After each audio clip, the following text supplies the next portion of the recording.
Magandang araw mga katropa, halina kayo at sabayan ninyo ako gumawa ng special ensaymada, malambot, masarap at abot kaya ang presyo.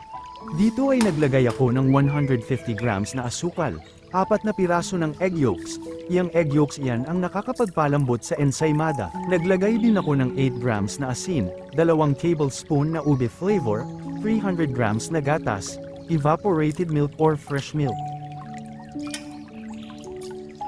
Haluin lang ng mabuti hanggang sa matuno yung mga dry ingredients. Matapos matuno ang mga dry ingredients ay maglagay naman tayo ng 75 grams na butter, or premium margarine, 250 grams na cake flour, 250 grams na bread flour, at 1 tablespoon na instant yeast.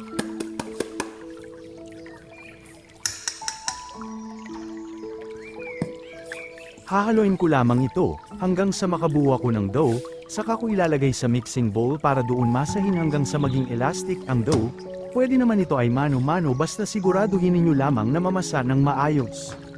Matapos ko mamasa ay re-rest ko naman siya ng 30 minutes, at makalipas ang 30 minutes ay cut ko naman siya sa timbang na 200 grams, ay lalansya ko siya ng paaba saka ko ilulubid, at ihuhulma ko siya bago ilagay sa molder.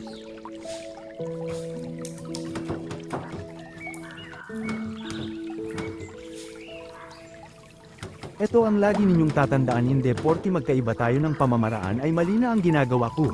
Mali ang ginagawa mo. Hindi tayo dapat nagyayabangan. Dapat matuwa ka kung may nakita kang bago sa paningin mo. Dahil yan ay dagdag sa kaalaman mo. Hindi tayo dapat nagpapataasan ng igi dahil tayo ay pantay-pantay lamang. Ang tunay na magaling na baker ay nagdedikta ng tama, hindi puro kapalpakan lang ang nakikita.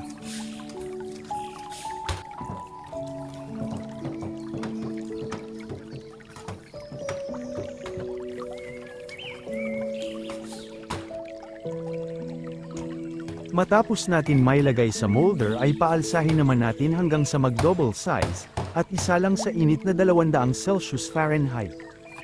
Para naman sa ating toppings, magtimbang ng 100 grams na premium margarine o kaya ay butter at lagyan ng 100 grams na powder sugar, ay ihagod sa ibabaw at lagyan ng keso. Mas maraming keso ay mas kaakit-akit sa mata at mas masarap din. Maraming salamat po sa panonood.